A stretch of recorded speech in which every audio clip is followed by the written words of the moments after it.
We all teach harmoniously that Jesus is the same perfect in Godhead, the same perfect in manhood, truly God, and truly man, acknowledged in two natures without confusion, without change, without division, without separation. This is the ruling of the Council of Chalcedon from 451 AD. Hi, I'm Mason, and this is The Sixth Age, a medieval history podcast where I cover medieval history from the medieval perspective. I want you to ask yourself what it means to be a Christian. Is it enough, for example, to say that Jesus was a wise teacher to be a Christian? Or do you have to believe necessarily that Jesus died for our sins? Or does being a Christian require that you believe that Jesus was God incarnate in human flesh, who redeemed all mankind with his crucifixion and resurrection? So these questions are to get you to start thinking about the fact that we think we know what it means to be a Christian. You say that word and you have an image that comes into your mind, but anytime we try to, define Christianity with words, we unwittingly exclude certain groups who consider themselves to be Christians. There are Christians, or there have been Christians, who didn't necessarily recognize the divinity of Jesus, for example. And so that gets into a real serious question about what it means to be Christian. So this isn't a modern problem as much as it is an ancient and medieval one. There was a lot of ideological diversity within the Christian movement. And this is because Christianity was a grassroots religion that was originally forced underground by the persecution of the Roman Empire.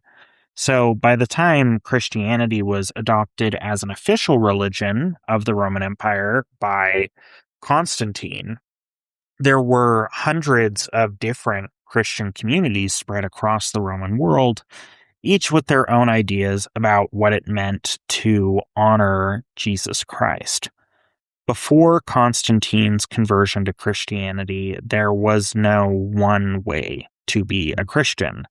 And Christian communities across the empire each had their own localized theologies, which often failed to conform to any particular doctrinal definitions. We've talked a little bit about Constantine's desire to define Christianity, as Constantine had the desire to unite the Roman world under one man, that is, himself. He also sought to unify Christianity under one church, or at least one ecclesiastical organization. And so he sought to rid Christianity of the theological disagreements that were dividing the Christian community from the inside. Constantine decided to solve this problem by calling and presiding over church councils, where religious leaders from across the empire would gather, debate theology, and then come to a consensus where they would agree on a definition of certain Christian doctrines. The churches that adhered to these doctrines that were set out by the councils, we call them creeds.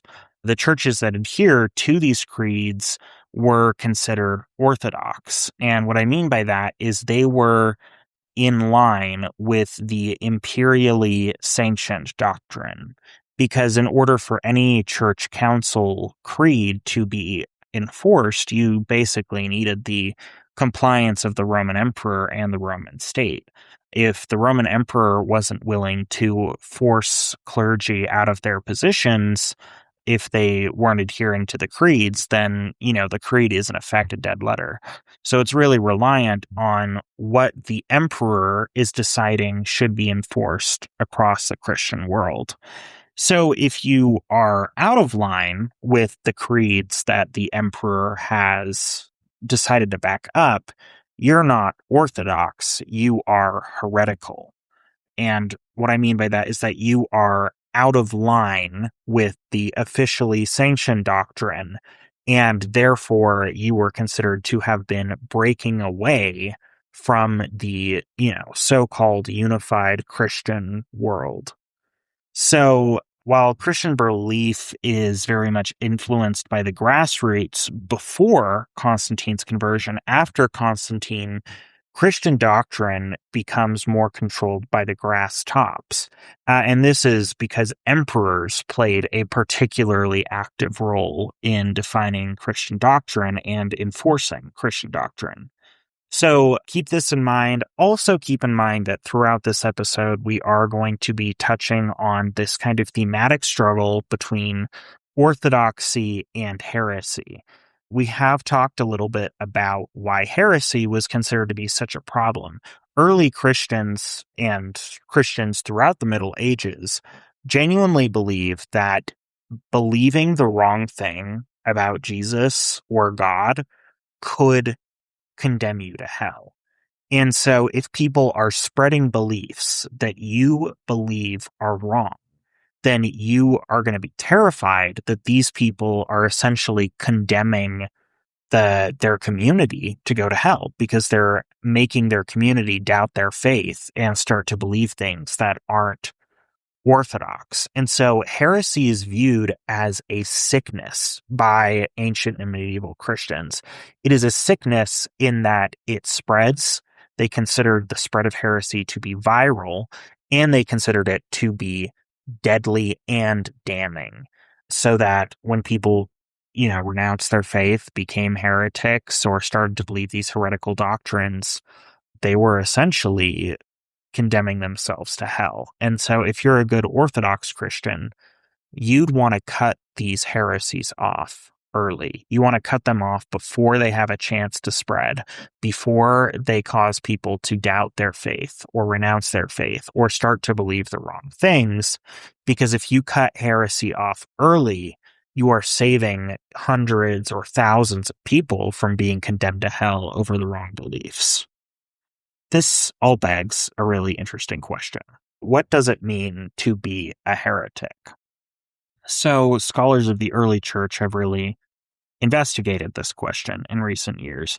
The origin of the word heresy comes from the Greek word heresies. I probably am pronouncing that wrong, but it essentially means choice.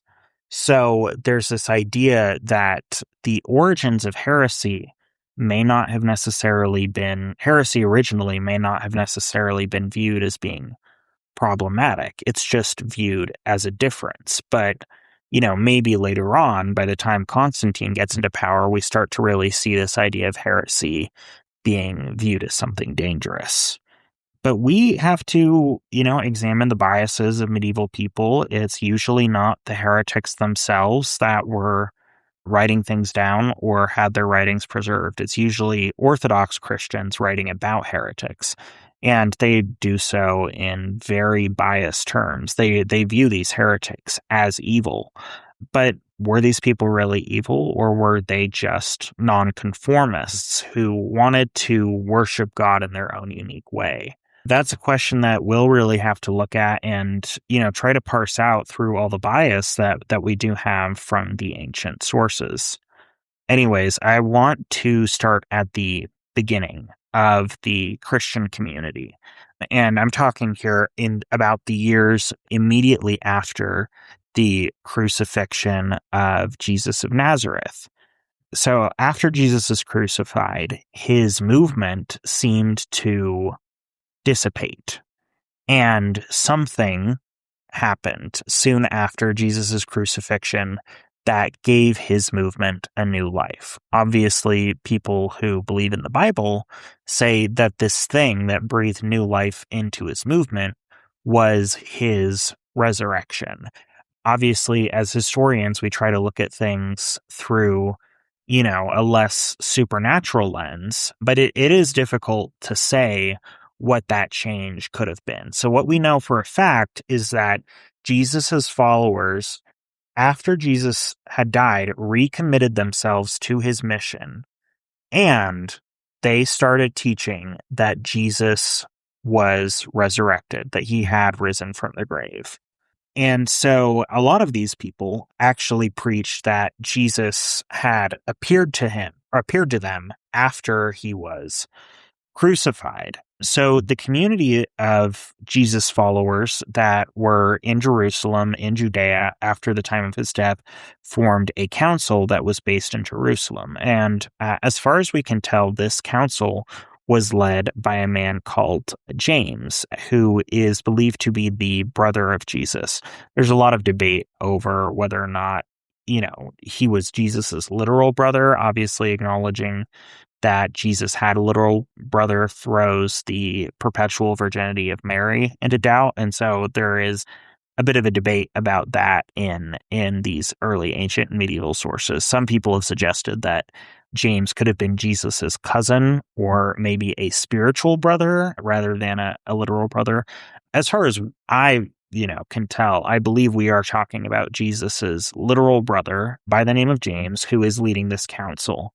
And this is contrary to, popular belief. People think that Peter, the apostle Peter, would have led the early Christian community. But Peter was not living with other Christians. He was traveling around the empire preaching the good news of Jesus's resurrection. And so he is not in Jerusalem with the rest of the Jesus followers because he's too busy traveling and preaching. Sometime after Jesus's death, he goes to Antioch, which is on the eastern Mediterranean coast, and he eventually makes his way from Antioch to Rome, which is where, according to tradition, he founded the See of Rome and founded essentially the papacy there. So sometime after the establishment of the Christian council at Jerusalem that's led by James, a man by the name of Stephen was brought before a Jewish religious court. And this is because Stephen was going around saying that he had seen a vision of Jesus standing at the right hand of God. And so this Jewish religious court essentially has to decide whether Stephen's saying this constituted blasphemy, which could be punished by death. And the court ruled that Stephen sharing this vision was blasphemy. And apparently, in a rather tense scene, Stephen continued prophesying in something of a loud voice, and the Jewish court, kind of out of frustration or anger or wrath, really just starts picking up stones and effectively stones Stephen, kills him by striking him with stones. And so Stephen is considered to be the first Christian martyr. That is, he's the first person to have been killed for witnessing his faith in Jesus's divinity. One of the men who witnessed Stephen's death and may have even participated in it was a Jew by the name of Saul. After Stephen's death, Saul was traveling along the road to Damascus, where he had a visionary experience. And in this vision, Jesus appeared to Saul and effectively says, "Hey, stop killing my followers. You should actually tell people about my resurrection and get them to follow me." And this vision so changes Saul that he goes from being a persecutor of Christianity to being an incredibly prolific Christian missionary. So Saul starts to call himself Paul, and he follows in Peter's footsteps in basically traveling around the empire to preach the gospel of Jesus's resurrection. And Paul is really interesting because while Jesus's first followers had all been Jewish, and we really speak of early Christianity as kind of a Jewish offshoot or a Jewish faith, Paul really gets the idea that the good news about Jesus should be preached also to non-Jews, to Gentiles. And so he starts to really embrace this new mission to reach out to the Gentiles. Anyways, when we are talking about people like Stephen, James, Peter, and Paul, it can be difficult to tell what they specifically actually believed about Jesus. It's probable that all of them, except for Paul, were illiterate. I mean, Peter is a Galilean wanderer, a fisherman, before he becomes an apostle. And so it's very, very likely that very few of these men actually wrote anything down about their own life. So we have a lot of secondary sources.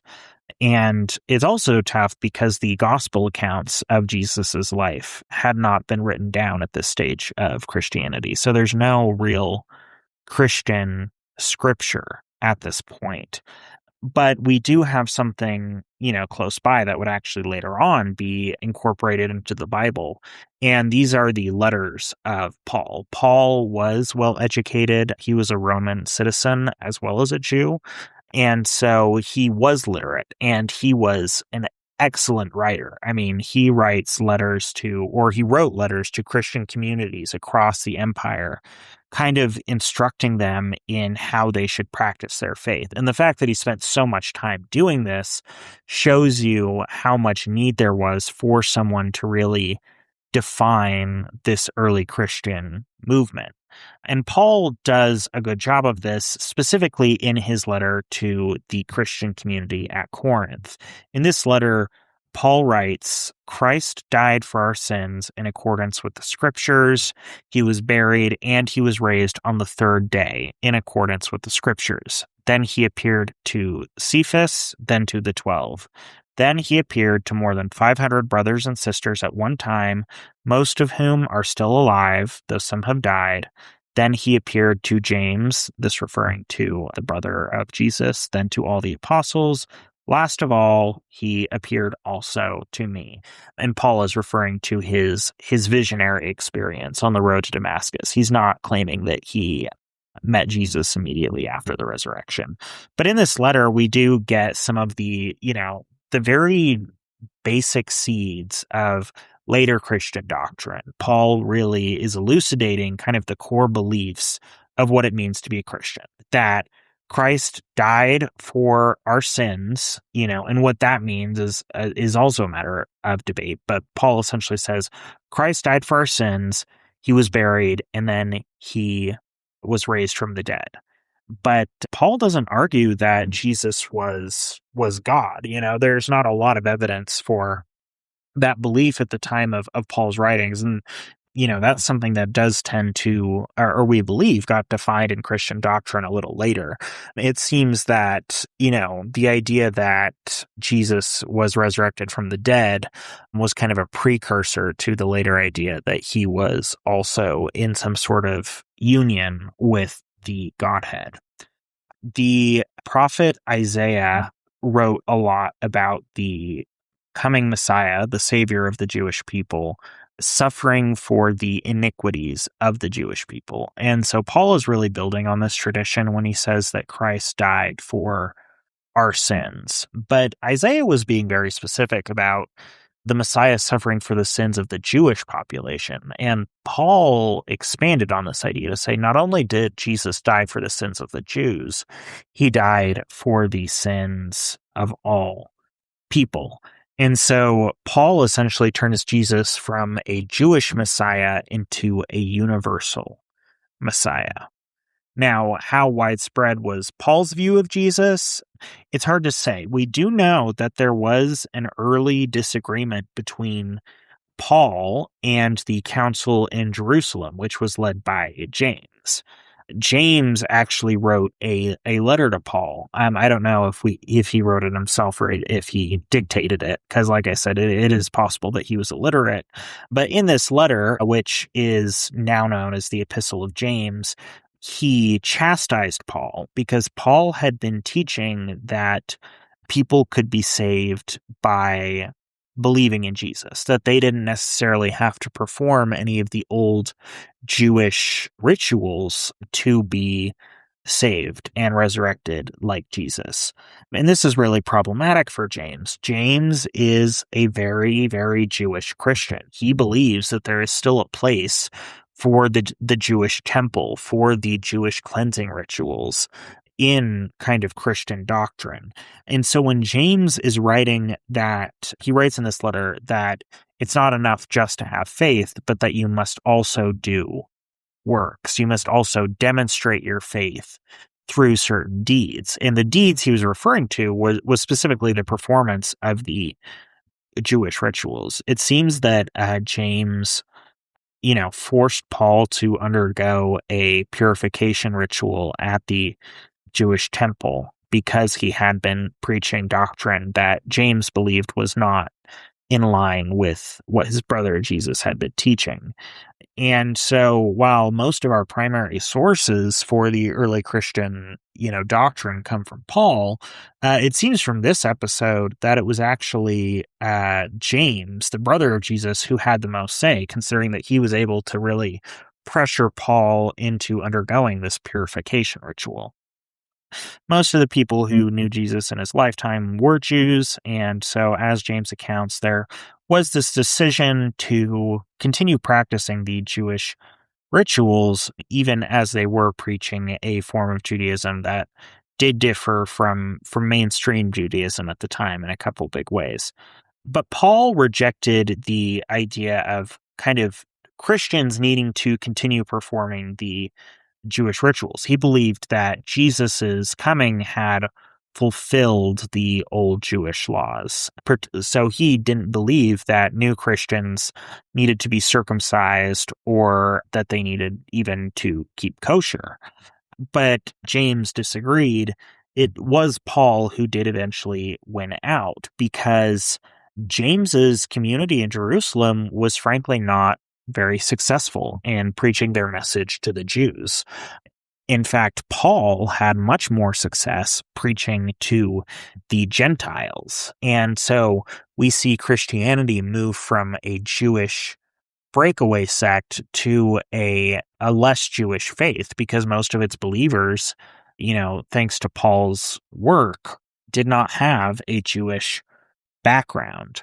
And so the most important Christian communities in the early church are actually not in Judea. They're not in anywhere that Jesus himself walked.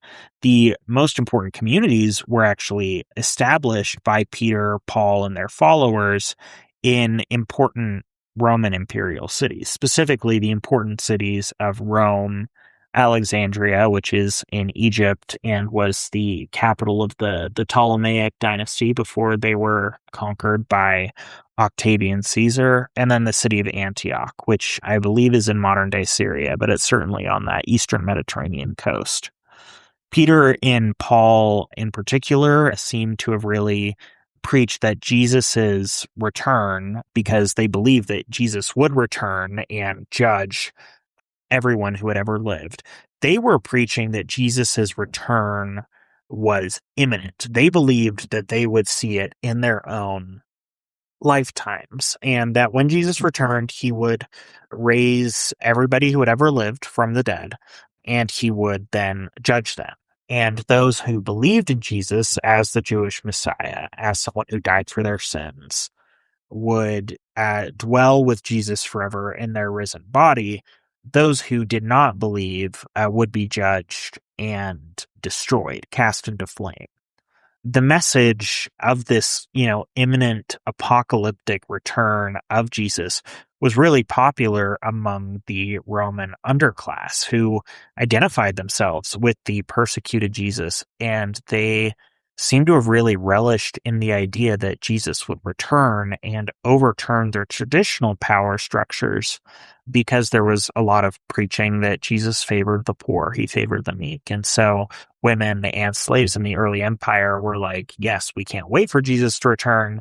He's going to throw all the rich people into the fire, and we're going to win out in the end because we're going to dwell with him forever in paradise. Now, let's get into the ways that the Roman state responded to Christianity, because as you can tell, Christianity was really subversive in its early forms. It promoted potentially societal discontent.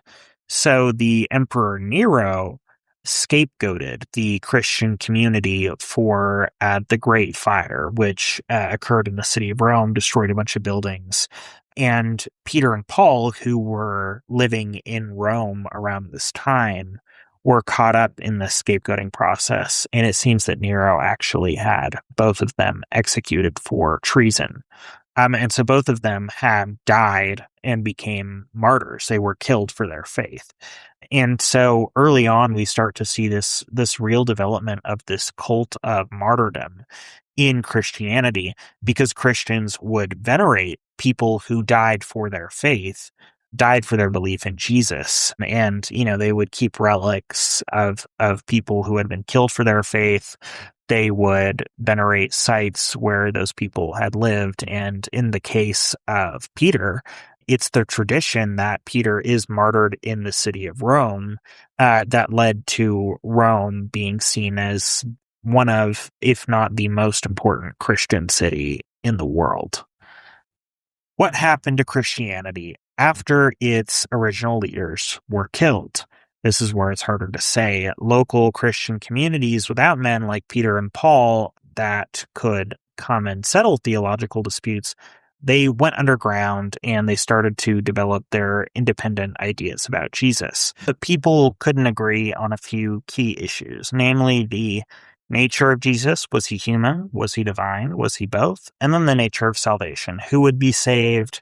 Would you be saved simply for believing in Jesus, or did you also need to do good deeds? This is another question that's really dividing the early Christian community. So when we talk about the debates around the nature of Jesus, let's start with what the Gospels say about Jesus, because that's what people are really looking to kind of draw their definitions. The Gospels do make it clear that Jesus was the Son of God, but they don't really define if we're supposed to believe that Jesus was the literal Son of God, as in, God was his biological father, or whether Jesus was a spiritual Son of God, whether he had been adopted as God's son. People who have this adoptionist view tended to believe that Jesus was adopted by God after his baptism, when God says, this is my beloved son, listen to him. The Gospel of John is really unique among the Gospels because it makes the claim that Jesus was with God at the beginning of the world. But the Gospel of John is the only Gospel that makes this claim. The Gospel of John also says that Jesus and God are one. And so there starts to be this belief that's drawn from the Gospel of John that Jesus was of one nature with God the Father. There's another question over whether Jesus was the prophesied Messiah, the Messiah that Isaiah, preached about. Was Jesus the fulfillment of those prophecies? Early church fathers like Origen, who we mainly know because he produced these great theological arguments where he really backed up his view that Jesus was the fulfillment of the prophecies about the Jewish Messiah, and he would make direct comparisons from Jewish religious texts to the things that Jesus supposedly did in his life. Of course, there's still this issue over the extent to which Jesus was Jewish and how much they should emulate Jesus in practicing certain Jewish traditions, keeping kosher, practicing circumcision. There was a lot of disparity over Christian communities that maintained these Jewish laws and Christian communities that didn't. The nature of Christian worship at this time, it's happening in house churches. Basically, small groups of people would gather in homes and they would eat communal meals. And in doing so, they would talk about Jesus and try to remember Jesus. And we see the ritual of communion, of the Eucharist, really coming through in these early traditions. These house churches were often led by women who seem to have followed the Jewish prophetic tradition, the idea of having prophetesses who have direct experiences with the divine is a very Jewish tradition. But, even as we see this commonality, there were still a lot of disparate beliefs in different areas of the empire.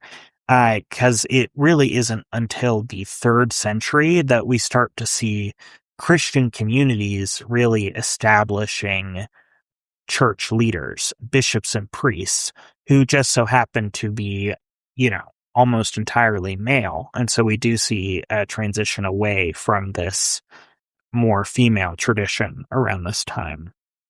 And so with the arrival of the bishops and priests, Christian communities are really coalescing. They're coalescing under the Christian leader of their city, their bishop or their priest.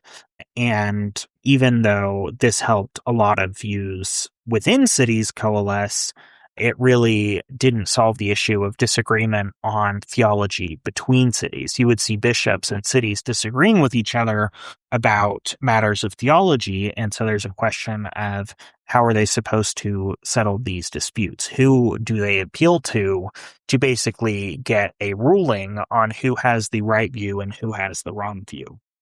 And early Christian leaders are really writing a lot of letters to each other. They're writing letters to different bishops between cities, talking about these theological disputes and trying to figure them out on their own. But it's really not until the reign of our friend Constantine that the question of who has the power to settle theological issues really gets answered. And this is because when Constantine converted to Christianity and essentially started paying for new Christian churches using imperial funds, he also got very involved in trying to settle theological disagreements. And because he was the emperor at the time, I mean, this guy is essentially the most powerful man in the world.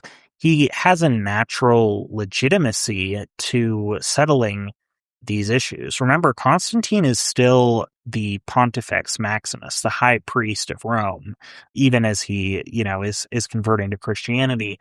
And so he's believed to have a lot of authority. So what does he do with this authority? Well, he calls a council. He gathers church leaders from across the empire.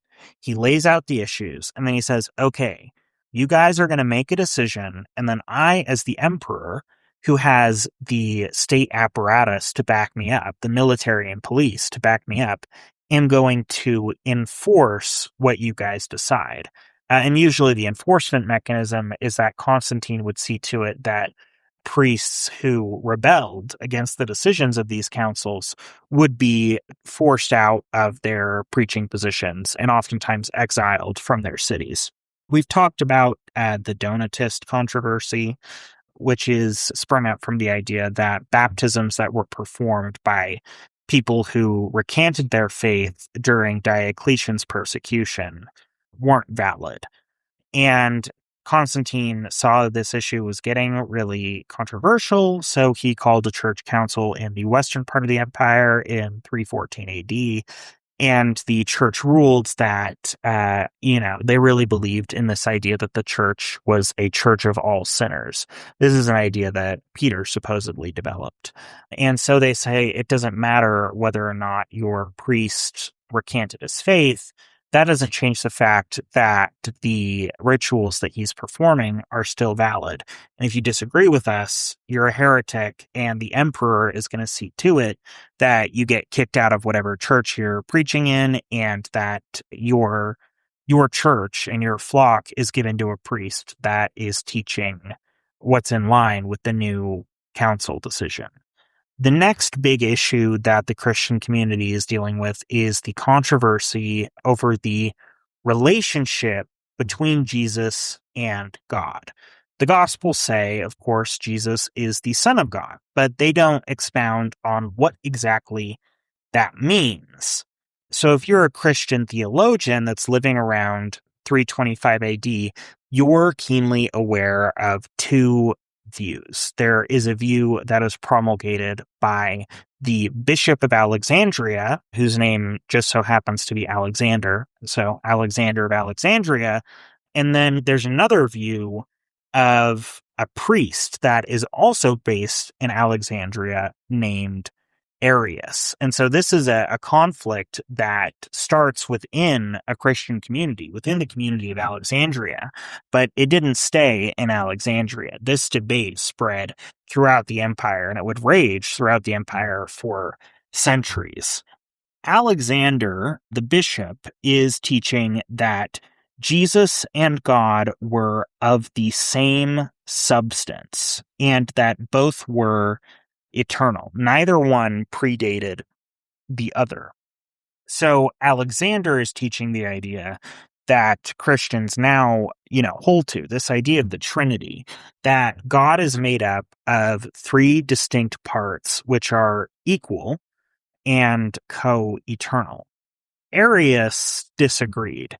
He believed that Jesus was not of one substance, of the same substance of God the Father, but rather of a similar substance. And this is because he believed that God created Jesus. And so there was a period, according to Arius, where there was a God, but there was no Jesus. Arius really believes in the indivisibility of God.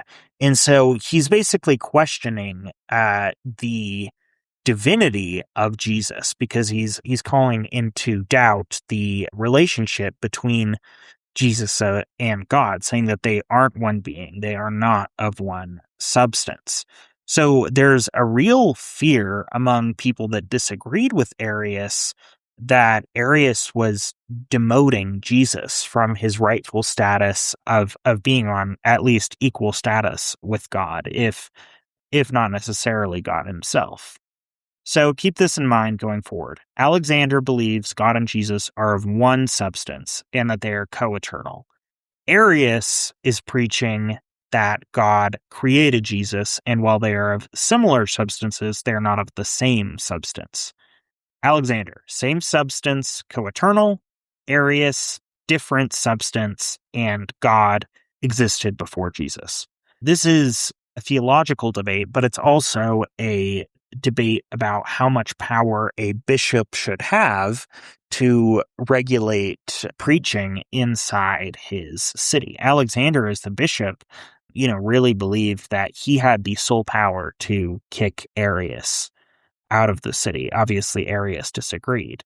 So Alexander stripped Arius of his position as a priest, but a church synod that was called in Palestine in 321 AD forced Alexander to reinstate Arius to his position.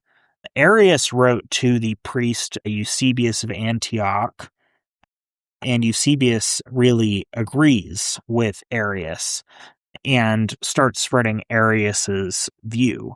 And so the Christian community in the East threatened to split between Arius's view and Alexander's view. Now, this debate sounds almost entirely academic to us. What does it matter if you believe that Jesus and God are of the same substance or if they're of similar substance? Like, almost the same word here, guys. But we talked about heresy is viewed as a sickness. People believe that if you get it wrong, you are going to hell. And so we're like, this is an academic issue, talk it out. They're like, our immortal souls are on the line. And so they cared a lot about this. Potentially, they cared enough about this to resort to violence. And it's possible that that's what scared Constantine the most. And that's why he kept calling these church councils to sort these issues out. When Constantine gets wind of this debate, he dispatched one of his imperial minions to Alexandria to investigate the situation. And Constantine's representative, agrees with Alexander's theological position. And he argues that Alexander should have been able to strip Arius of his position, because Alexander is the bishop. He has the highest rank in the city. Constantine, however, has no desire to see the East split over this controversy. And so he basically decides that he is going to force the two sides to kiss and make up.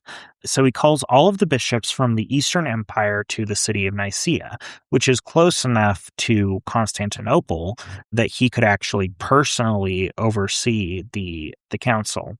This is a really transformative use of imperial power, where Constantine is, the first emperor to really weigh in on doctrinal matters. He's really putting a lot of effort into seeing belief be defined within legalistic terms.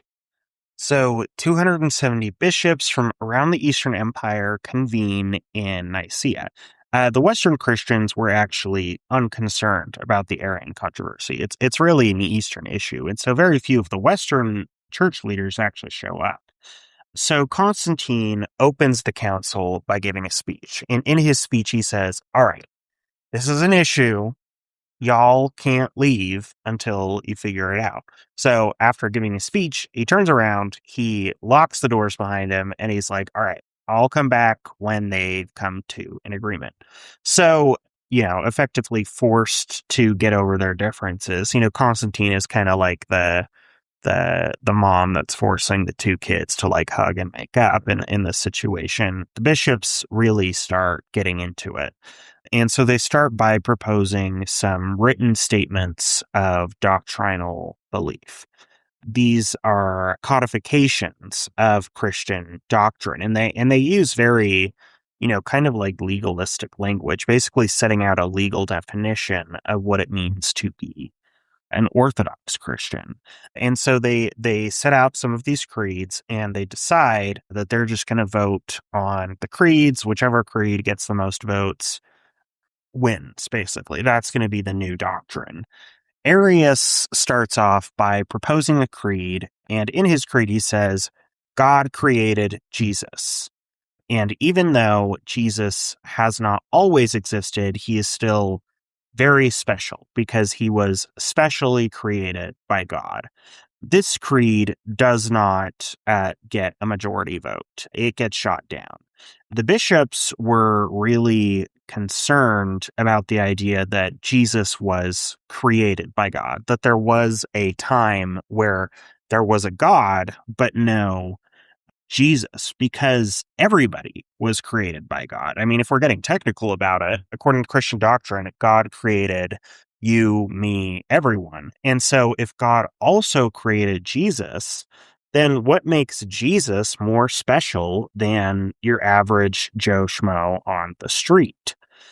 And so I don't know. They're not huge fans of this idea, and they're also falling back on a lot of the church fathers who were writing in the 2nd century AD, people like Origen and Tertullian, who were really, really clear about the idea that Jesus and God were of the same substance, that they are somehow the same being. And people like Origen and Tertullian were really foundational in the bishop's worldview. And so when Arius is trying to distance away from those earlier writings, the bishops aren't having it. Now, according to legend, Arius's creed so angered Bishop Nicholas of Myra, this is in Greece, that Nicholas, in a fit of rage about Arius's blasphemy, walked across the council chamber and slapped Arius across the face. Now, this is particularly interesting because Bishop Nicholas of Myra is the basis for Saint Nicholas, and later on, Santa Claus of legend. So we essentially have a legend where Santa Claus is beating the crap out of his theological opponent at a council.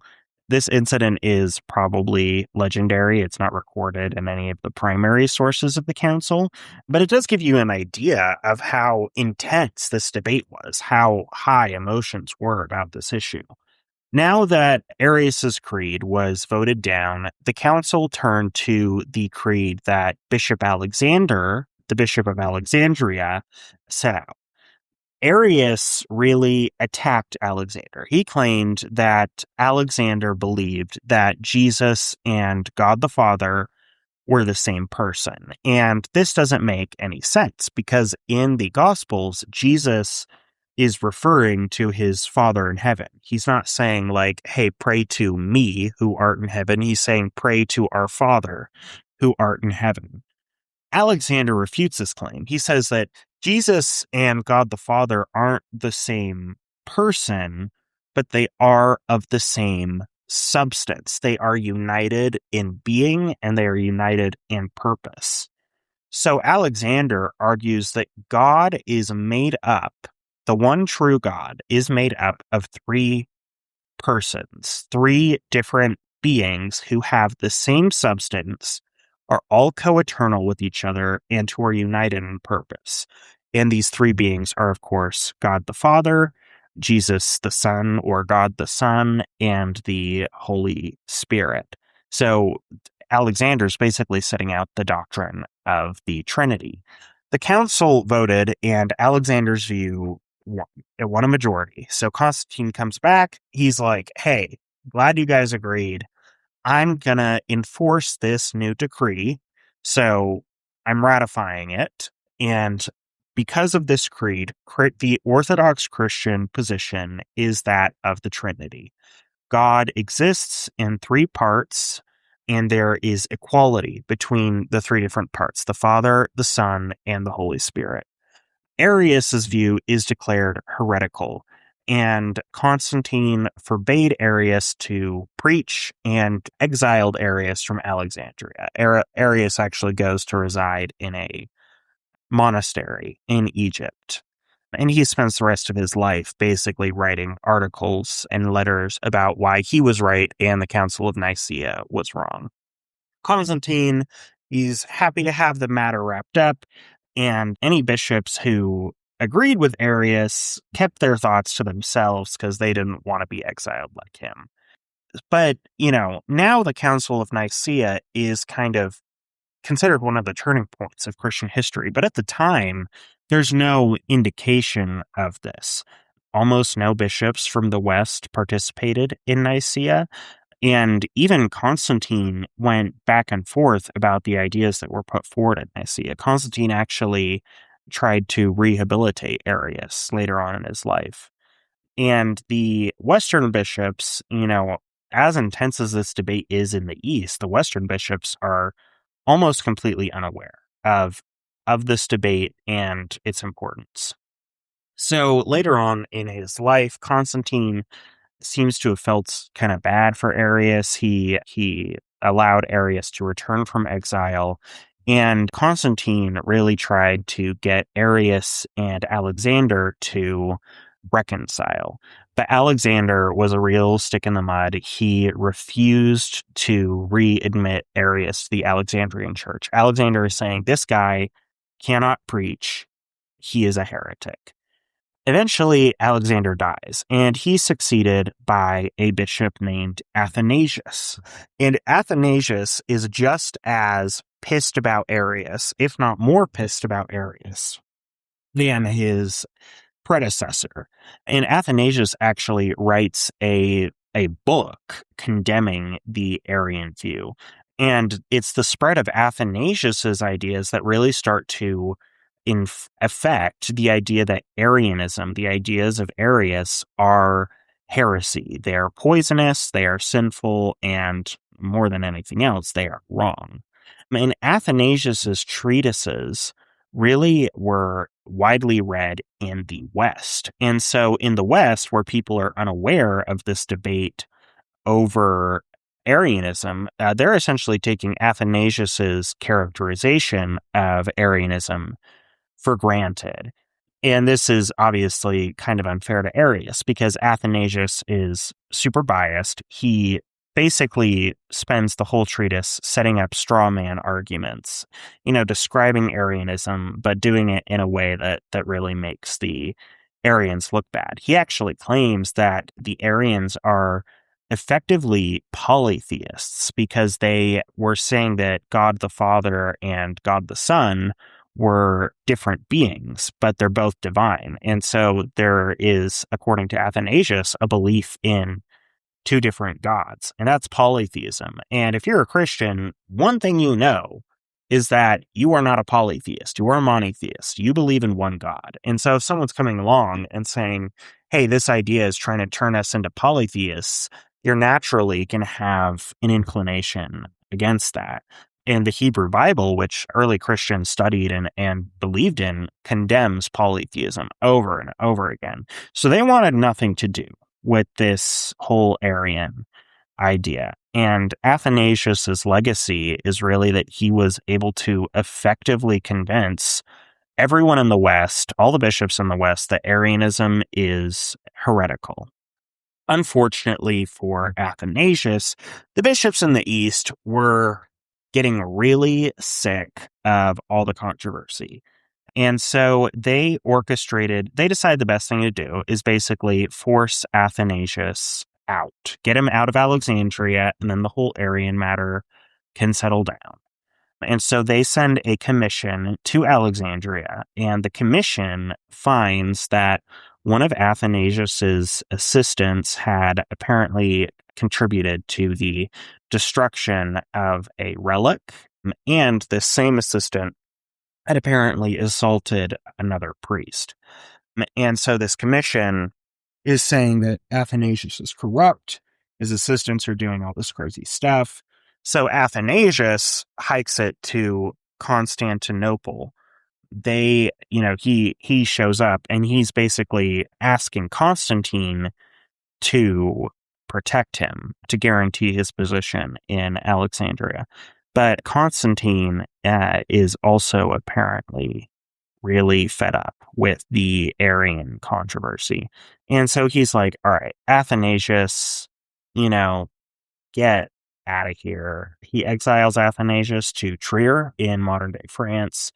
Constantine probably thought that the best way to move forward after Nicaea was to just let things cool down. Get Athanasius with all of his, rhetoric, get him to cool his heels in a different part of the empire. Athanasius has no desire to cool his heels. Instead, he is wounded and he's ready to lash out. And so when he shows up in Trier, he starts talking to anybody who will listen, basically whining about his treatment from the emperor, whining about the spread of the Arian heresy. And so now that he's in the West, Athanasius is saying, hey, remember that Nicene Creed that everyone voted on? That creed forbids belief in the ideas of Arius. And the bishops in the West, who are really getting their news about the whole issue strictly from Athanasius, were like, yeah, okay, that makes sense. So there's an East-West split over Arianism. Because of the East-West split over Arianism, the church councils called in the 340s and 350s. This is in the period after Constantine's death. These councils start to go very wrong. The Western churches start accusing the Eastern churches of being heretics, of betraying the Nicene Creed, because they allowed Arius to be a priest again. And so the Western bishops start a pressure campaign against the East because they want Arius exiled and they want Athanasius reinstated as the bishop of Alexandria. And they do succeed to a certain extent. Athanasius was allowed to return before he was exiled yet again. So he kind of hopped around a lot during his life. Constantius II, who is the son of Constantine the Great, started to suspect that Athanasius was collaborating with a pretender to the imperial throne. And so he re-exiles Athanasius, who goes back to the West and doubles down even more and writes even more about Arianism. In fact, Athanasius starts telling people that Arius died while he was on the toilet. And he says that this humiliating fate was God punishing Arius for his heresy. God effectively struck Arius down while he was taking a dump. So there's a little bit of a Game of Thrones kind of stuff going on there. In 360, Constantius II, this is Constantine's son and his successor, he calls another council. And he's like, all right, let's put the controversy to bed. It's getting out of hand. Let's hash it out one last time. This council is under a lot of pressure from Constantius. And so they reaffirm the basic idea of the Trinity that was established at Nicaea. They ratify Nicaea's creed. But they don't make any statements about whether or not God the Father created Jesus the Son. And they also didn't make any statement about whether or not Jesus the Son was co-eternal with the Father. So they're really avoiding the whole Arianism issue. Constantius seems to have really liked this idea. He thought that if we kept the specifics a little vague, then we can keep the church united and we don't need to spend all our time yapping about Arianism. But that is not good enough for the Western church. These guys have been propagandized by Athanasius to the point where they are like, any hint of Arianism is deadly. We have to root it out. So anyone who believes, according to the Western bishops, anyone who believes in anything except the idea that Jesus and God are co-eternal and that they are made of the same substance and that they are united in purpose in a Godhead, if you do not believe that explicitly, you are a heretic. You are a danger to yourself, to your immortal soul, and a danger to the immortal souls of those that you talk to, those that you preach to. The Western bishops are really upset because the Creed of Constantinople in 360 created enough of a gray area that members of the clergy who had heretical beliefs were allowed to share their faith to the barbarian peoples that are settling on the imperial frontiers in the East. And so you start to see priests that believe in Arius's ideas. They are going to people like the Goths who are settling down along the Eastern Empire's frontiers. And they're like, hey guys, I got a new faith for you. And they kind of gloss over the whole being considered a heresy thing. And so a lot of these barbarians start to become Arian Christians. So, and if you're an anti-Arian, this is your worst fear because this means the heresy is spreading, and that's the last thing you want. Even, we get to a point where even some of the emperors who are appointed to govern the West in the wake of Constantine's death and the division of the empire back into its eastern and western halves, some of these emperors were even baptized by Arian clergy. And so there's a question of whether or not the succeeding emperors, the successors to Constantine, the degree to which they are sympathetic with Arianism. And so you have a dual threat here. If you're an Orthodox Christian, potentially your emperor is a heretic. Not only that, but all these Goths and Vandals who are settling down inside the empire's borders are also heretics. Now, we are going to take a brief break from the internal Christian squabbling. And this is because after Constantius II died, he was succeeded by the last surviving male member of Constantine's family. And this is his nephew, Julian. Now, Julian is one of the most fascinating figures in the history of the Roman Empire. And that is because Julian, although he was baptized as a Christian, recanted his faith and said, hey guys, this whole Christian thing, it's not my jam. Let's go back to being pagans.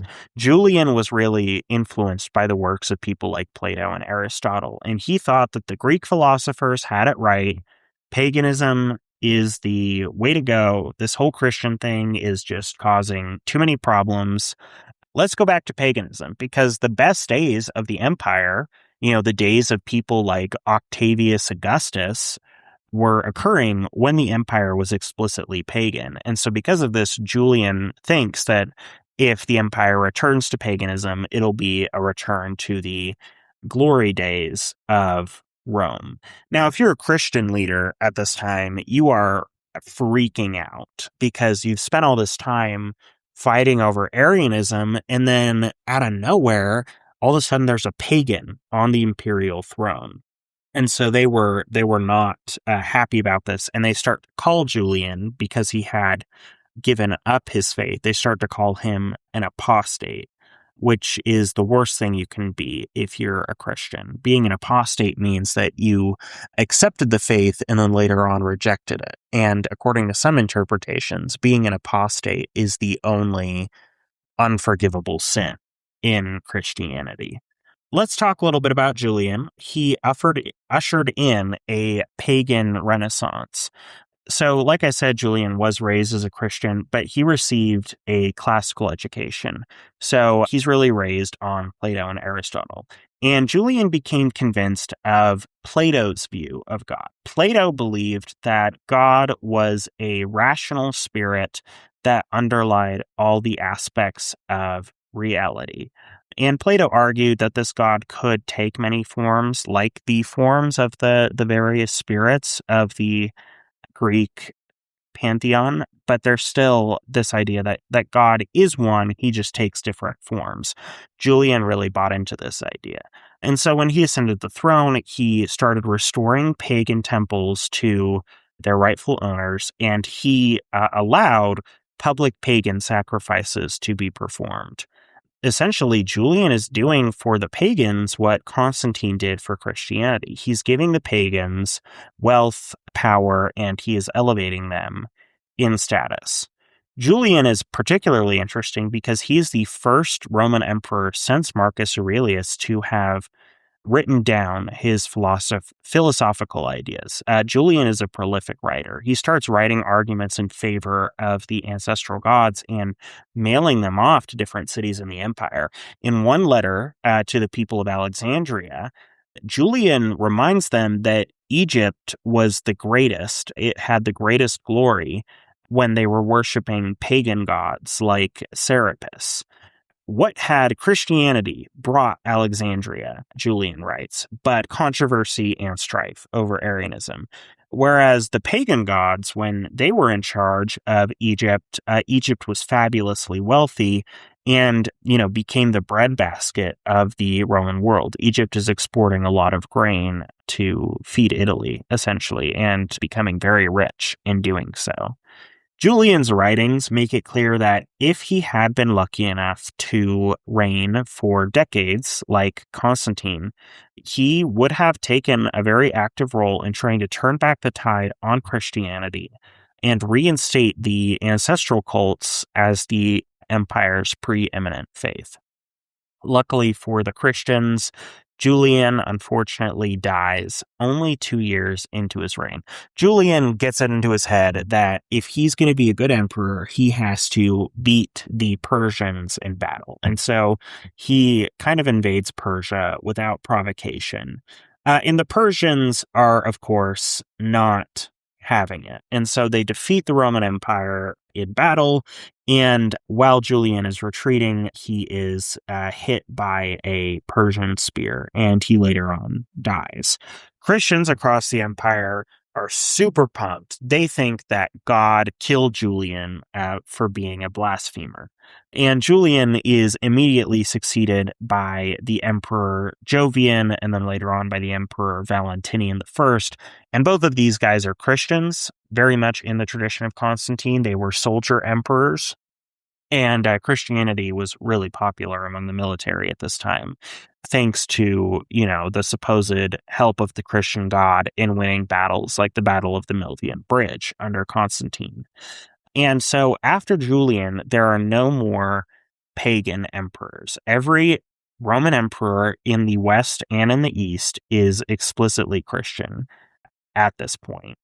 Now, our old friend Athanasius comes back to the picture. He returns to Alexandria and he passes away there, peacefully, finally restored to his province. His lifelong campaign against the Arians is then picked up by another church father, and this is St. Ambrose of Milan, who's the Bishop of Milan. We talked about him a little bit in our episode on St. Augustine. He has a lot of influence on Augustine and on the Roman emperors. So Ambrose was an imperial official who governed northern Italy, and he was believed to be wise in matters of theology. So wise, in fact, that the Christian community in the city of Milan basically forced Ambrose to be their bishop, even though Ambrose had never actually been baptized. So he gets baptized really quick before he becomes the bishop.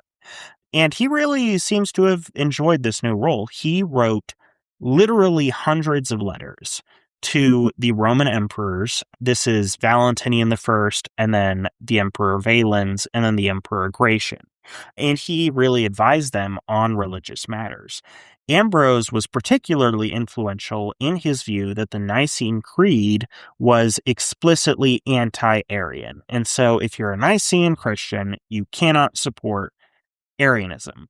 Ambrose effectively ratifies Nicaea, further defends it, and he tries to get the emperors to actually start enforcing it and start kicking out Arian clergy from their churches, start stripping those churches from Arian congregations. Ambrose was really persuasive, and it seems he got the Emperor Valentinian to back him up. Now, Valentinian's brother, this is the Emperor Valens, and Valens is given the eastern part of the empire to govern. And this is a problem because Valens is an Arian Christian.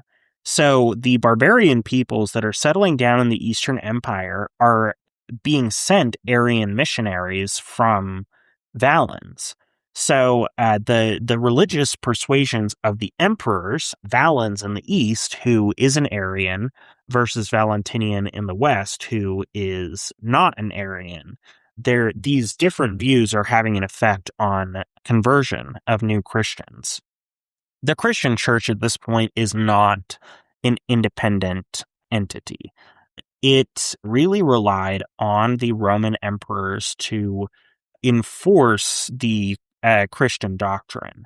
It's really telling that influential theologians were making their arguments about Christian belief to the emperors. They were jockeying to get the emperors to approve their views. And so the codification of Christian belief is very much an imperial matter. It is a matter of the emperor's policies. And so whereas early Christianity was very much a bottom-up affair, where doctrine is being defined from city to city, from house church to house church, this period of Christianity is very much a top-down affair, where it is being determined explicitly by the highest living person in the empire, and that is the emperor. Ambrose also prevailed upon the Emperor Gratian, who succeeded Valentinian in the West, to remove the altar of victory from the Roman Senate, the Senate building in Rome. This altar was dedicated to the goddess of victory, and it had been in the Senate for hundreds of years. And so when this altar is removed, there is a sense among the Roman elite who were very likely to still be practicing the ancient Roman faith that their traditions are on the wane. They are disfavored, and obviously there's a lot of anxiety about that. You know, this is a conservative group. They really like to hold to the traditions of the past. And so, you know, getting this altar of victory removed was a serious blow to them. The House of Valentinian, that's the Emperor Valentinian, his brother Valens, and his successor Gratian, was succeeded by the House of Theodosius. Gratian elevated the soldier Theodosius as his co-emperor towards the end of the 4th century, and then after Gratian died, Theodosius became the last person to rule both the eastern and the western halves of the Roman Empire. Theodosius is a hardcore Christian. He is the hardest of hardcores, and he's really influenced by Ambrose. Thanks to Ambrose, Theodosius is finally convinced to formally close the pagan temples across the empire, and Theodosius formally outlawed Arianism. So at last with Theodosius, the Nicene Creed is given a legal backing, and heresy is, for the first time under Theodosius, legally defined and effectively criminalized. Theodosius dealt with Arianism, which was taking root in Constantinople in particular, very harshly. He called the Bishop of Constantinople, who was an Arian, to the imperial palace, and he said, "Hey, either you back the Nicene Creed or I kick you out." The bishop says, "Well, you're going to have to kick me out then." And so Theodosius exiles him and appoints a new anti-Arian bishop as the head of the Christian community in Constantinople. In 381, Theodosius convenes a church council, which he really pressured to get them to declare Arianism a heresy, and they did so. And so Theodosius starts issuing fines against anyone who preaches Arian doctrine, and he starts exiling a lot of Arian clergy. It is also with the rule of Theodosius that imperial religious policy transitions from, being a policy of favoring Christianity to a policy of directly persecuting pagans. Theodosius closed all of the pagan temples across the empire, and he actually starts giving Christian clergy permission to seize the abandoned pagan temples and turn them into churches. Theodosius also threatened to strip the lands of any Roman elites who participated in pagan rituals, pagan sacrifices, and he confiscated the revenues of the pagan clergy. Paganism, however, didn't wither away overnight. Theodosius's restrictions actually prove that there were still plenty of people who believed in the pagan faiths at the turn of the 5th century. But paganism is forced to go underground, and so people who believed in paganism were performing their rituals, their sacrifices in secret. This is something that supposedly continued well into the 6th century, as even the Eastern Emperor Justinian I in the 6th century was worried about crypto-pagans, secret pagans that were living within the empire and still practicing sacrifices. Honestly, Theodosius is, after Constantine, probably the most important person in the history of the early Christian church. He was unwilling to tolerate Arianism, and he went out of his way to persecute the Arians. And so he all but eliminated Arianism inside the Roman Empire. But the barbarian peoples that were settling along the imperial frontiers were still Arian. And so this adds a whole new dimension to the conflicts between Theodosius and the barbarians, who are constantly asking for more land and more gold. And because these barbarians are not only threatening the political and economic stability of the empire, but they're also threatening the religious unity of Christianity with their heretical doctrine. If you couldn't already tell, Theodosius was, by all accounts, absolutely ruthless. Even Ambrose, who had a friendship with Theodosius, was so shocked by Theodosius's violent suppression of civil disorder in the province of Thessalonica that he forced Theodosius to do penance in Milan. Apparently, Theodosius' suppression of these riots led to something like 15,000 deaths. Theodosius was able to win some key victories against the barbarians, but he was unable to prevent the barbarian advance into the empire. And he, continued the imperial policy, the disastrous imperial policy of hiring one group of barbarians to fight another group of barbarians. Around the age of 50, Theodosius died, and after Theodosius's death, the wheels on the Roman Empire really start to fall off. Alaric, who we've talked about in some previous episodes, takes an army of Goths and he invades Greece. Theodosius's sons completely fail to defeat the Goths, and the Goths are able to rampage through Greece and later on into Italy, largely unmolested. Thanks to Theodosius, however, Orthodox Christianity had been jammed down the throats of everyone in the Roman world. The barbarians who threatened Rome from the outside were heretics, and because of that, they were really feared by Roman Christians. If you're reading somebody like St. Augustine, who actually wrote quite a bit about the different heresies at the time, and Augustine is also living through the barbarian ravages of the 5th century, you get the feeling that Orthodox Christians felt that the heretics were literally in league with the devil. And so their anxiety about these heretics was really palpable. So after Theodosius's sons died off, Theodosius's grandson, who is also named Theodosius, we call him Theodosius II, was made emperor of the eastern part of the empire. He was first elevated to the level of emperor when he was an infant. So technically, he had the longest reign out of any Roman emperor since Augustus.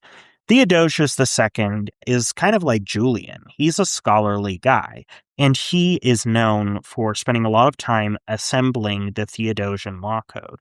Basically, he got all of his minions to collect all the different imperial edicts that had been issued since the time of Octavian Augustus. And they get all these edicts together and they go through the process of figuring out which edicts are still in effect, which ones aren't, and effectively setting out a Roman law code for the first time. As part of his law code, Theodosius issued an edict condemning heretical clergy and ordering them to be expelled from their churches in 428 AD. And this edict is actually really interesting because Theodosius goes through all of the different kinds of heretics. He specifies different punishments for different groups of heretics. And so we can use this edict as a source for, the different groups of heretics that were inside the empire at the time. Roman authors really love the idea of classifying stuff into categories. Anyone who's read Pliny has experience with this. So the clergy who were enforcing Theodosius II's law code were really excited about the chance to try and sort their theological rivals into one of these different heretic buckets. One thing to keep in mind with Theodosius's code is that as far as we know, these heresies weren't really popular. Theodosius was less concerned about what the people believed doctrinally. He was more concerned with what the clergy were teaching. So he thinks that if we can get rid of all of the priests that are teaching wrong doctrine, then heresy is really going to die out. So his law code focuses explicitly on punishing priests who teach heretical doctrine. He is not concerned. Theodosius II is not concerned with punishing common people who may or may not have held to different heretical ideas. So let's do a brief review of the major heresies according to Theodosius II. The first group Theodosius II goes after is the Manichees.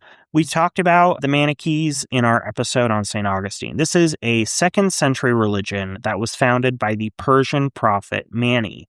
And this religion is a syncretic religion that blended aspects of Christianity, Buddhism, and Zoroastrianism.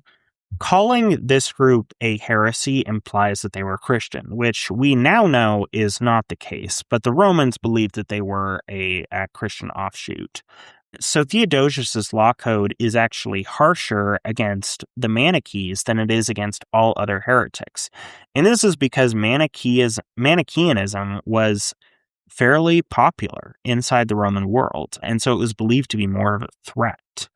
So Theodosius's code forbade Manichees from receiving any land or property as inheritance. So he's effectively creating an economic incentive not to be a Manichee, or at least if you are a Manichee, not to publicly be identified as one. Keep your faith secret so that you can still receive land and wealth as inheritance. The next big group that Theodosius goes after is the Donatists. We've also covered these guys before. These are the people who believe that sacraments that were performed by priests who recanted their faith during Diocletian's persecution were invalid. St. Augustine also really goes after these guys, and Augustine argues that the Christian church is made up of sinners. This is something that Peter said. And so trying to invalidate the rituals that were performed by so-called sinful clergy was pointless. Everybody's sinful. Even your priests are going to be sinful. That is the state of man. Man is in a fallen condition, and because of our mortal bodies, we are inherently sinful. Theodosius backs this view, and he issues fines against any clergy that preach Donatist ideas. And he also said that Donatist clergy could be forced out of their churches and banished from the empire. Our next big group is the Eunomians, and this is actually a breakaway offshoot of Arianism. So the Eunomians are kind of like a heresy that broke off from another heresy. Like the Arians, the Eunomians held that Christ and God were of different natures, but they really differ from the Arians in their baptismal rite. Apparently, they practiced a very unique baptismal rite, the exact nature of which we don't actually know. Theodosius made it so that any Eunomian clergy who preached or performed baptisms would have their property confiscated by the state. And the Arian church also condemned the Eunomians. So these guys are, living on the end of a double-edged sword where they're being attacked both by the Arians and by Orthodox clergy. The fact that Theodosius's code explicitly mentions the confiscation of property owned by Eunomian clergy living in Constantinople makes me think that the Eunomians probably had a significant presence in the city of Constantinople, but this law code seems to have been very effective in rooting them out because we don't hear much about them later on. The last big group of apostates that Theodosius identifies or heretics that Theodosius identifies are the apostates. These are people who were baptized as Christians, but later on started practicing another religion. So there are two main groups of apostates. There are Christians who were baptized and then started sacrificing to the pagan gods. And then there are Jewish converts to Christianity who were believed to be Judaizing, practicing the Jewish faith. And so Jewish converts to Christianity who started upholding Jewish dietary laws, participating in the synagogue, or practicing circumcision were effectively criminalized. Anyone who is believed to be an apostate was forbidden from passing property on to their heirs, so there is strong economic incentive not to be an apostate. Theodosius's law code didn't forbid the practice of pagan religion, and it also didn't forbid the practice of the Jewish religion. It only penalized people who, after accepting Christianity, tried to return to the practice of their previous religion.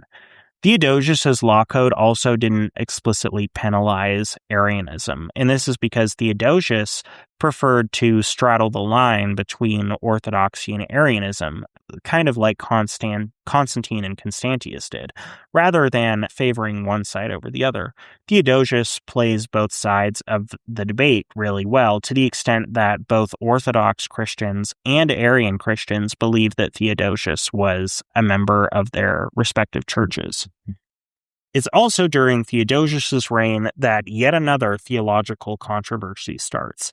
And this controversy starts due to the teachings of one particularly influential member of the clergy. This guy is named Nestorius, and Nestorius is the bishop of Constantinople. Nestorius starts explaining his idea that Christ had two natures. One nature was human, and the other nature was divine. Nestorius also rejected the idea that Mary should be referred to as the mother of God, because he argued that Mary was only the mother of Jesus's human body and not his divine soul. So he says Mary isn't the mother of God. Mary is only the mother of the human nature of Christ.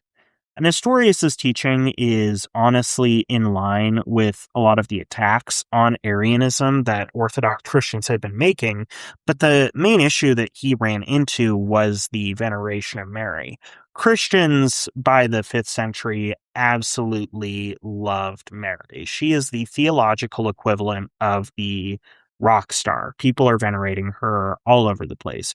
We could get into all kinds of, Freudian psychology about this. There's a lot of theories that Mary kind of replaced the need for a mother goddess that the pagans previously worshipped in someone like Juno. But that doesn't change the fact that people love Mary, and not only do they love Mary, they want to honor Mary as the literal mother of God. And so when Nestorius is saying that Mary is not the mother of God, you're running into an issue. So the Bishop of Alexandria, who's named Cyril, gets really pissed about Nestorius's teachings. Cyril believed that rather than Christ having two natures, Christ had one nature, but that nature was fully human and fully divine. Cyril tries to get Nestorius excommunicated, but there is a bit of a question. Cyril is the Bishop of Alexandria. So does that give him authority over the Bishop of Constantinople? Well, let's get into it. The Council of Nicaea recognized three metropolitan bishoprics. These are basically the cities that were supposed to be able to overrule other bishops in other Roman provinces on matters of theology. And so the cities that they picked were cities where Christian communities had been founded either by St. Peter or by St. Mark, who was Peter's assistant. This idea of having succession to Peter was really important. There's the scripture where Christ says that Peter is going to be the new head of the Christian church. And so if Peter founded your Christian community, then, you believe that you have a special status. You are claiming Peter's legacy to lead the new Christian church. So Peter founded Christian communities in the cities of Rome and Antioch, while his assistant, St. Mark, founded the Christian community in Alexandria. But there's an issue. Constantinople is the new Rome, and Constantinople is also the imperial capital. So even though Peter didn't found a Christian community there is a question over whether Cyril, as the bishop of Alexandria, had the authority to excommunicate the bishop of Constantinople. Cyril is really sneaky. He thinks that he can effectively excommunicate Nestorius if he can convince the Bishop of Rome, also known as the Pope, to back him up. The Pope at this time really holds to the idea of having succession from Peter. So he says, okay, the Bishop of Alexandria is a successor to Peter, and therefore he has the absolute right to rule in theological matters in Constantinople. Celestine reaches out to Nestorius and he says, hey, Nestorius, you either have to quit preaching your heretical doctrine or we're going to excommunicate you. Nestorius, remember, is in Constantinople, which means he has a direct line to the Emperor Theodosius II. Nestorius goes to Theodosius and he starts whining. He's like, they're being mean to me. They're trying to kick me out. Here's what you should do, Emperor. Why don't you call a church council and we'll hash it out. Nestorius thinks that if he can get the council to agree with him about Christ having two natures, then he can essentially be protected as the bishop of Constantinople, and also he can get Cyril excommunicated. Theodosius and Nestorius were buds, and Theodosius considered himself to be something of an amateur theologian. And so he was really flattered by the idea that he could lead a church council. So he does end up calling a council in the city of Ephesus, and clergy once again start pulling up to talk about Nestorius. Despite Theodosius's favorable view of Nestorius, the council at Ephesus ruled against Nestorius. The clergy there voted in favor of the view that Mary is the literal mother of God, and they condemned Nestorius. And Theodosius, is probably shocked. This is the first time that we see Christian clergy kind of rebel against the emperor's direct wishes. But Theodosius ends up going along with the ruling of the council, and he orders Nestorius to go into a rather comfortable exile because he still feels bad for his friend. And Nestorius goes into exile in Egypt. But from his exile, Nestorius is writing off tons of letters basically talking about how he was wronged and how he was right, and the council at Ephesus was wrong. Nestorius was a powerful guy, and he wasn't without his friends. And so a lot of clergy in the East really didn't like the ruling at Ephesus, and they refused to acknowledge the excommunication of Nestorius. So almost as soon as Nestorius was exiled, they say, okay, the last council got it wrong. We need to have another council to go back over this issue. Theodosius is like, hey, I didn't even like the ruling of that last council. Let's do it. So he calls another council at Ephesus. We call this the Second Council at Ephesus.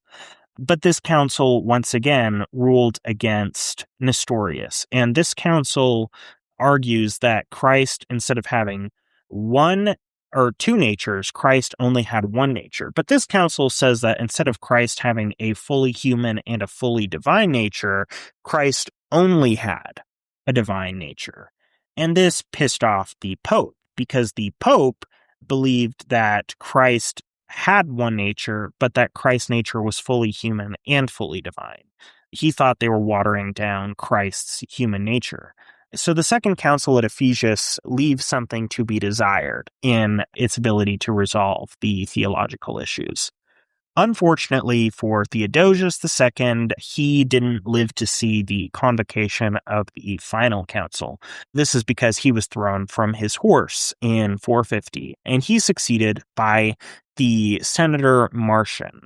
Marcian, who had actually just married Theodosius' sister and was very influenced by her, agreed to call yet another ecumenical council to settle the matter of Christ's nature once and for all.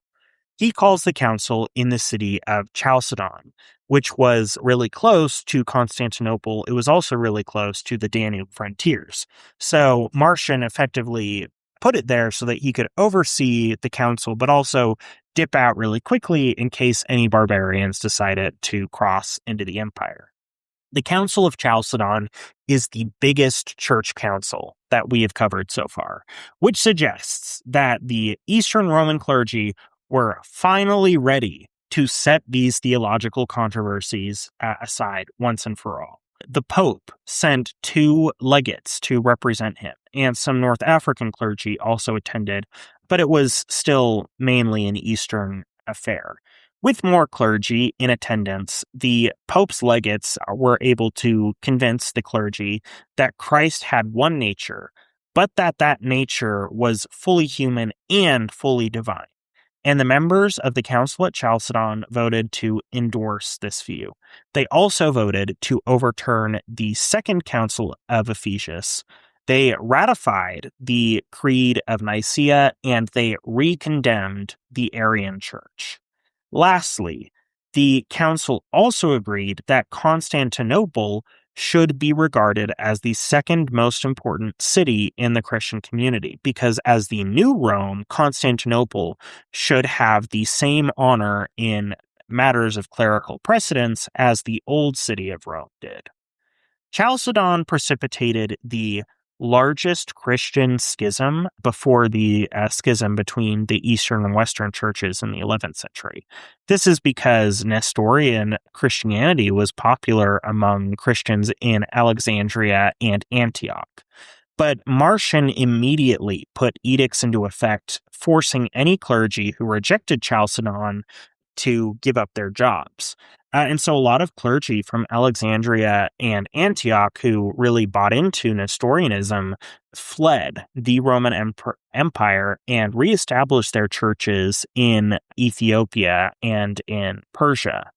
Thus, Chalcedon ushered in the Nestorian schism, where the churches that agreed with the teachings of Nestorius refused to recognize the authority of the church in Rome and the church in Constantinople. This schism persists even today, as the so-called Nestorian churches of the East and the Coptic Christian church, which is based in Egypt, are independent from the Catholic Church in Rome and the Eastern Orthodox Church, headquartered in Istanbul. Chalcedon is arguably the most important church council because it finally settled the orthodox definition of Christ's nature. Because of Chalcedon, most Christians around the world today believe that Christ had one nature and that nature was fully human and fully divine. Chalcedon was upheld by the Pope in Rome and the Patriarch in Constantinople, which until the Catholic Orthodox schism in the 11th century considered themselves to be in full agreement with each other on this important issue. Chalcedon ushers in what we call the Chalcedonian Church, which was a separate entity from the Arian Church, which is being practiced in the barbarian kingdoms, and then the Nestorian churches, which are being refounded in Persia and Egypt. Marcion ensured that Chalcedonian Christianity would be the imperially sanctioned version, and he saw to it that any Nestorian bishops inside the empire were quickly tossed out and replaced by pro-Chalcedon bishops. So, with the completion of Chalcedon, the Orthodox Christian position had been firmly established, backed up by the creeds of Chalcedon, the first creed of Ephesus, and the Nicene Creed. Thanks to these councils, Orthodox Christians finally had a definition of their beliefs that they could point to if someone asked them what they believed. And these councils cleared up a lot of the inconsistencies and vague definitions in early Christian theology. Contrary to popular belief, the most important people in the process of establishing Christian doctrine were not the popes in Rome. It was the Roman emperors, because the emperors are the people enforcing these creeds, forcing heretical clergy out of their positions and replacing them with Orthodox clergy. Without imperial intervention, it's possible that these debates could have spiraled out into a full-scale Christian civil war. But the emperors were willing to take an active role in nipping theological debates in the bud, because they call these church councils, and not only do they call the church councils, but they enforce the rulings of those councils. And because of their, efficacy in enforcing these rulings, there were no major Christian religious wars in the Roman world. Well, we have firmly covered the establishment of medieval Christian doctrine in the late antiquity period. So that is it for this week. This may end up being our longest episode yet. I know I went over a lot of different things. So if you have questions, comments, concerns, reach out to me at our website. That is 6thagepod.com, the letter 6thagepod.com. And we also have an Instagram and a TikTok that you can reach out to me at. Thanks for listening. I hope you will join me once again next week when we will be talking about the Merovingian dynasty and the origins of the medieval kingdom of France.